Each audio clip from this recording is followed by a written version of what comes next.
Broadcasting from the business capital of the world, this is the Podcast Business News Network. Margy Bartley joining us. Hi, welcome to the show. We made it.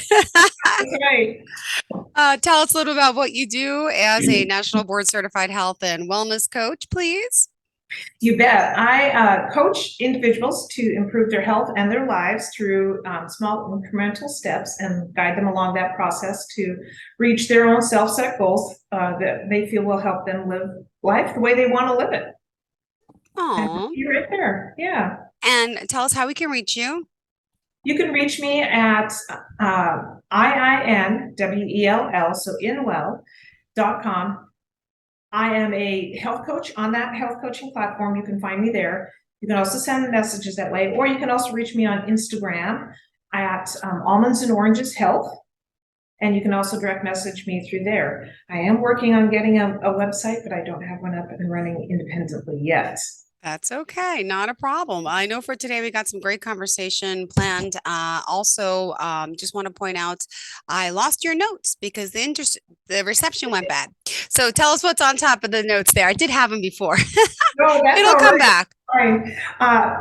Today I was going to discuss goal setting and there it is. Yep. And how that can support. Yep. Go ahead. You bet. Goal setting is important, and it's really a key component to find a place to start and know where you're headed. But sometimes goal setting in and of itself can sabotage the process as well. So it really has to be approached in a really positive way. And that's also where a health coach helping guide you with the process of goal setting can come in to really set you up for success. Way that goal setting can sometimes sabotage is individuals might set goals, more short-term goals, which are important. We want to have short-term goals because they get us started. They start to build our confidence, our self-efficacy, and they help us experience some success.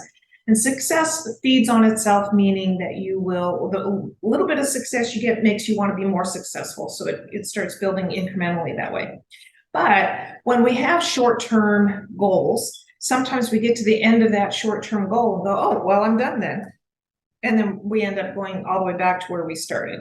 So we have to continue to either build another step or put our goals in a more of an incremental way, so we have a bigger picture as well as the short term or smaller picture that keeps you going as well. So what I mean by that too is if somebody says, I want to lose 20 pounds, they set that goal, they work on their steps, they get there, they lose their 20 pounds, I'm done. I lost the 20 pounds.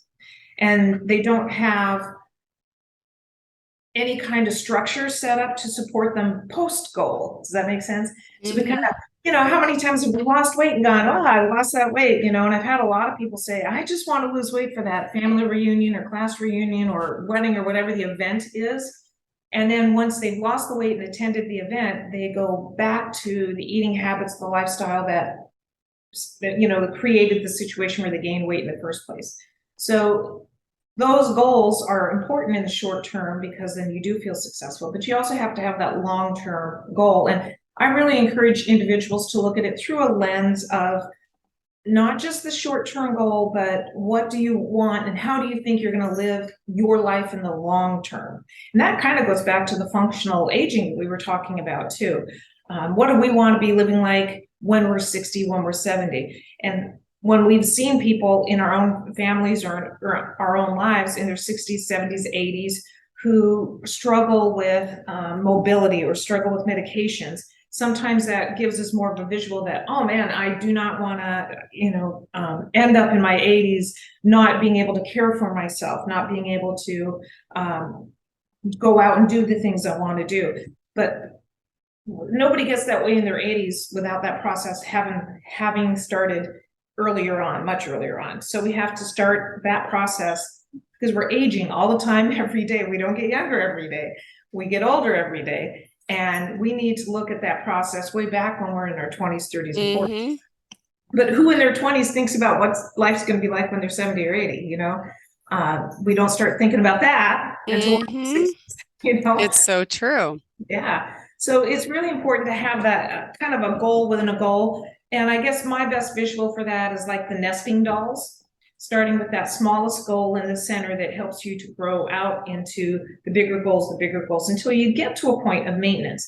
Now that, as I'm saying this too, I don't want anyone to misinterpret that as, well, we have to keep creating goals that are hard or challenge or all of that. No, because maintenance itself is a goal. So if you are looking at reducing your A1C, if you're diabetic or if you're pre-diabetic and you have high blood glucose numbers, and your healthcare provider has said, oh, you need to get these under control and get these down, and you're motivated because you don't want to be dependent upon medication to manage that. And also, just a side note is that medication doesn't completely manage that. You still have to address any of those chronic conditions through healthy lifestyle. But once you get those numbers down and you go, well, I went in to the doctor and he said that my blood glucose levels are down, 5 points, and I'm looking pretty good. He's not concerned anymore, whatever he or she is not concerned anymore. And you go back to your old way of eating and exercising. Well, there you go. The next year you go back in for your checkup and your A1C or your blood glucose levels are out of control again.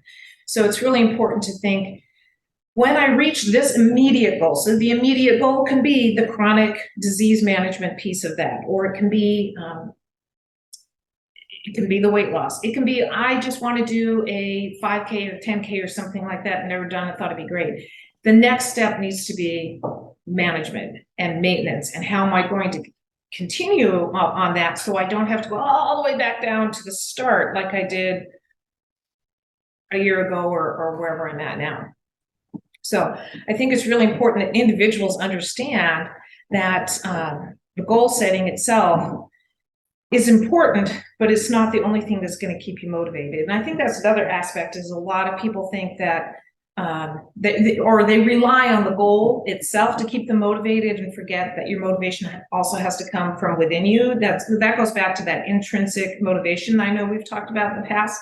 So you can't rely on willpower to push through to the end of that goal, and you can't expect the goal itself to keep you motivated on that path, especially if you set a really strong or challenging goal. And I've seen people do that. They think sometimes, oh, if I set this goal really hard, it's going to push me to get there. It's going to push me to really reach this goal. I've never run before, but I'm going to train for a marathon, kind of a thing. Well, it's hard work to train for a marathon.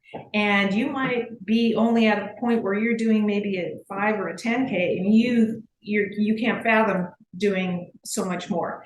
And you start to give up because the goal that you set for yourself is very overwhelming. So setting a really tough goal is rarely motivational. It definitely becomes overwhelming to continue to manage on a path of a goal that you've never attained before. So that's another aspect how sometimes that can really sabotage us. Yeah. Yeah. Sabotage. Oh, self-sabotage too. Ooh. Oh, yeah, I know, right? Self-sabotage is really a huge part of that. And then another aspect is when we start with a goal, instead of, so let's go back to the marathon goal. Oh, I thought it'd be so great. It's so hard. I'm going to lose so much weight if I train for a marathon. But you start doing it and it's really hard and it takes a lot of commitment. And then you feel like, well, maybe I don't want to run a marathon. Maybe this isn't for me. And you kind of throw the goal out the window. You just kind of go, I'm done. But what you should really do is go back and revisit the goal and say, okay, maybe the marathon isn't for me, but there are aspects of what I've been doing that I do like. So let me revise that goal and then take the marathon aspect out of it. And maybe I just want to do a 5K, or maybe I've discovered that I really like the activity, but running is not for me. I think maybe I'd rather do some cycling. So maybe I'm going to go on a bike or something similar. So it's okay to take your goal, revise it, and also look for the barriers. So maybe you are for a marathon and you're like, oh, the marathon is great. I really love this, but I'm not having the time to do all the training I need for it. Mm-hmm. So revisit it and start to troubleshoot your barriers so you can stay on the path that you want to with those goals. And by the way, let's remind everyone, Margy, how we can contact you to help us keep on track, please. You bet. You can reach me on Instagram at Almonds and Oranges Health, or you can also reach me at IINWELL inwell.com. Perfect. And also on social media, can we find you? Yeah, right now I just have the social or the Instagram account. So if you want to DM me on Instagram, that's perfect. I do get DMs there and I do respond to those. Perfect. Thank you so much. All right, Margie Bartley today. We're talking more about our plans, plan A's, plan B's, and of course, all that she can help us with our goals and to help prevent the self-sabotage behavior. All right, what next? We got to keep motivating here. Yeah, well, I love that you just said too the plan A and plan B. So that's another aspect of Only goal. because you told me so. I knew ahead of time. You're a good student. Well, I could have just let that go and say, Jill Thank you. knows so Thank much you. Thank you. about. Thank you. Thank you for the credit. Well, we often feel like we get committed. If I said I'm going to do this goal, I got to stick with this goal, and we try and start bending our life to meet this goal again instead of revising and revisiting and revising the goal according to what we might discover about ourselves throughout the journey. But there's also plan A and plan B. So if you want to train for a marathon or you just want to start gaining a little more flexibility, so you start going to yoga classes, but something occurs and it's kind of interrupting your training, interrupting the flow of what you've been doing with that goal. You have plan B in your back pocket. If this happens, I'm going to do this instead, because not always does life work out well. So maybe we planned on doing a really great hour and a half long yoga class right after work, but something came up and I got stuck at work even longer, and so I can't make the yoga class, and then we miss it the next day, and then we miss it the next day, and then we go, well, I guess I'm done. Well, instead of throwing it out the window, what's plan B? What's a plan B if a barrier comes up? Can I have plan A and plan B? Well, I was going to go to yoga, but I can't get there now. So I guess maybe I'll do one online, or I'll just go home and do even 10 minutes, 15 minutes of my own stretching will help me stay on track. And it does make you feel successful, because we can acknowledge for ourselves when we haven't thrown out the window and given it up. I didn't make it to that 90-minute yoga class. I went home and did it. I still feel successful because I was resourceful for myself. So give yourself credit and allow yourself to have that plan B so you can continue to build on that success as well. I think that's also part of goal setting that people don't give themselves credit for, is that even if we get a little interrupted or kind of a little sidetracked, we forget that we've already been successful up to a certain point. And instead of looking at it and going, okay, so maybe this interrupted, but I've been doing so well for the last 5 weeks. One bad week does not mean that the last 5 weeks didn't matter. So give ourselves credit and pat yourself on the back and say, well, I'm just going to get right back on track, pick up with the goal where I left off, and not let one bad week or bad couple of days or whatever it might be stop me from continuing on. So I think that's really important. That's a part of that self-sabotage too, how we end up not sticking to goals, is when we don't give ourselves credit for the hard work that we do. Got to give credit where credit's due, but we do lack that sometimes. Yeah, you're right. Yeah, that pat on the back. I sometimes don't do that myself. Right. Yeah, and the goal is meant to help help you feel motivated and to motivate you, but they sometimes, again, they do a little bit of the opposite. So there have been individuals I've worked with that feel like they don't want to set goals, because in that big picture of having something kind of hanging out there in front of you, it can feel worrisome or anxiety producing, because then we still always have that self-doubt. Well, what if I don't make it to that goal? What if I said I'm going to do that goal and then I don't do it? Well, there's no goal police. There's nobody out there saying you didn't do this. It's up to you. But that is also an opportunity. If you're not a goal-centered person and you don't want to put a time frame on something, it's still important to know your direction and know what you are hoping to achieve. Because if you just say, well, I want to improve my life or be healthier, that's so vague. What does that mean? What does that even mean to you? How will you know when you start to feel better? You don't necessarily have to have a goal, but again, that direction can help. So if you want to say, well, I am not feeling great, I feel very sluggish, or I've been really stressed, I'm doing some emotional eating, I don't know, I don't really want to focus on weight loss. And this is true for so many people, and I agree 100%. The weight loss piece feeling like you have to weigh yourself, step on a scale can also just, that really is sabotages mindset as well. So you can say, you know, we don't need to step on scales, honestly, to know if we're losing weight. We also don't need external devices to tell us how we're feeling about the process itself. So if you're not a goal-centered person, don't set a goal, but have a direction. And those are two different things. So I can have a direction saying, well, maybe I am too stressed out and not sleeping well. What I really need at this time and in this moment is to manage my stress and to start sleeping better. And those are excellent goals. So you don't have to say, well, I know I'm going to meet my goal when I sleep soundly for 8 hours. You can simply say, I'll start feeling more stressed, or I'm sorry, more rested, and then I will feel less stressed. And that's a great way to say, okay, well, let's just outline a couple of steps. Again, it doesn't have to be goal, driven. It can just be saying, well, let's start with step number 1. When you're feeling really stressed in the moment and you want to do some emotional eating, what are some alternatives instead of emotional eating? And start developing strategies that way. And then that helps point you in the direction without having to feel like you have this overwhelming goal or a needle pointing that says you have to hit this point. And that can really also feel like a relief to individuals to feel like, good, I don't have to actually meet this goal, but I know what I'm doing and I'm moving forward with this. And by the way, you mentioned emotional eating, right? What is a trick or tip? My trick or tip is this water. When I'm craving something that I probably shouldn't eat more of, like of course it's 4th of July, I binged a little, I think we all did. But I'm trying to fill my stomach up with water so I don't go back to eating the leftovers in my fridge. That's exactly a great idea. Filling up with water. People don't give water enough credit for what it can do for your health, and it can make your stomach feel more full.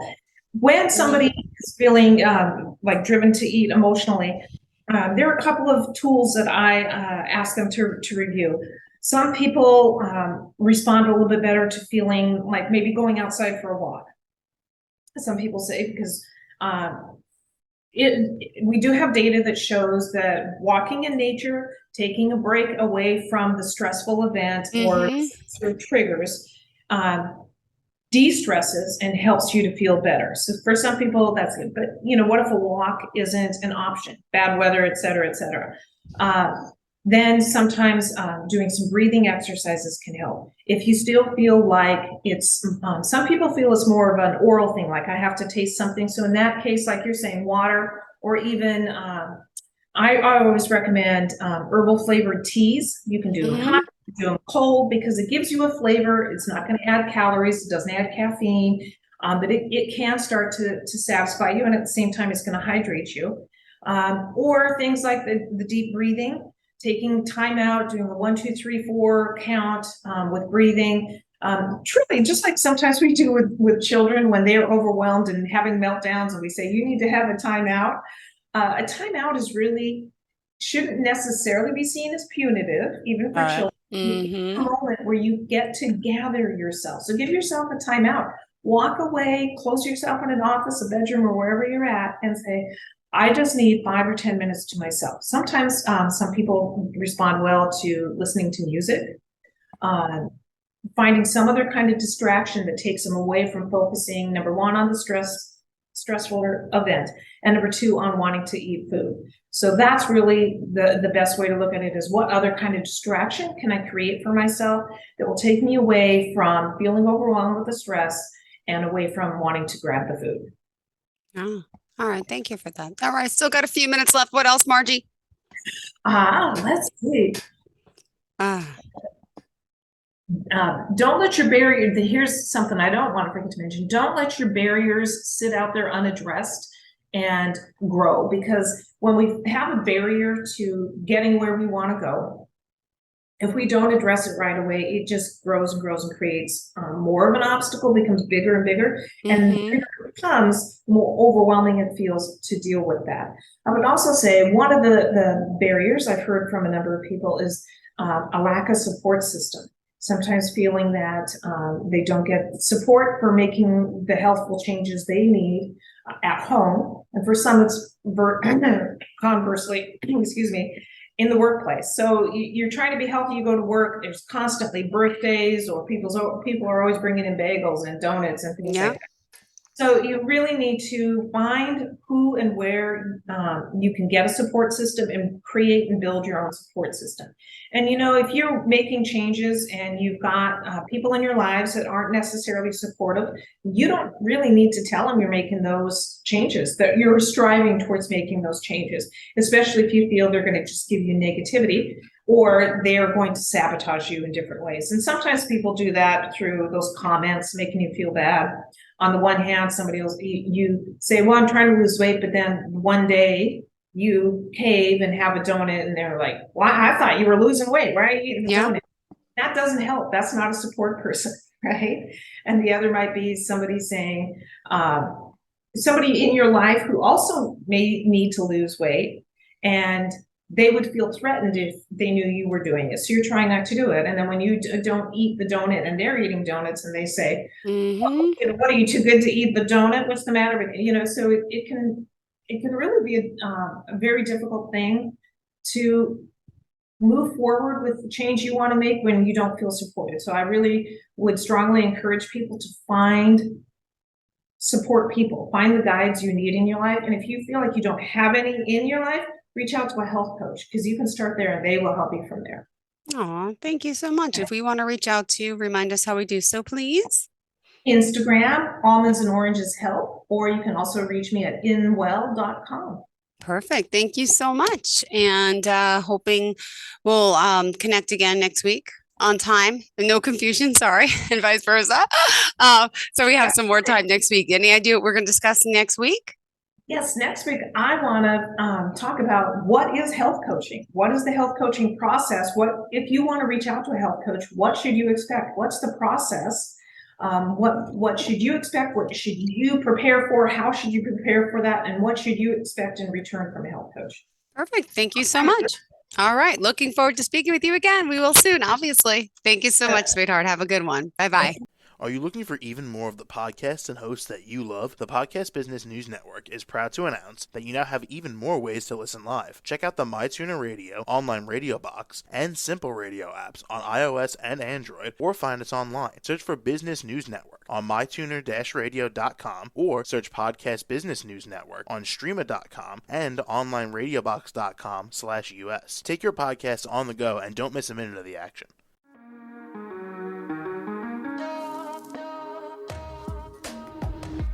Broadcasting from the business capital of the world, this is the Podcast Business News Network.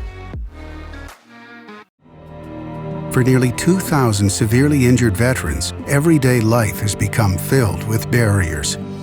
Day-to-day simple tasks can become pretty daunting. I have to carry my chair up 2 flights of steps or have somebody do it for me. What scares me the most is just the falling. When I'm struggling with my house, I think, to have that one great barrier just knocked down, it's crucial. Home for Our Troops is a wonderful nonprofit that builds a mortgage-free, fully adaptive, handicap-accessible house. And there's no catch. It'll be our very first home that we've ever owned. This is a game changer. This is where your life begins again.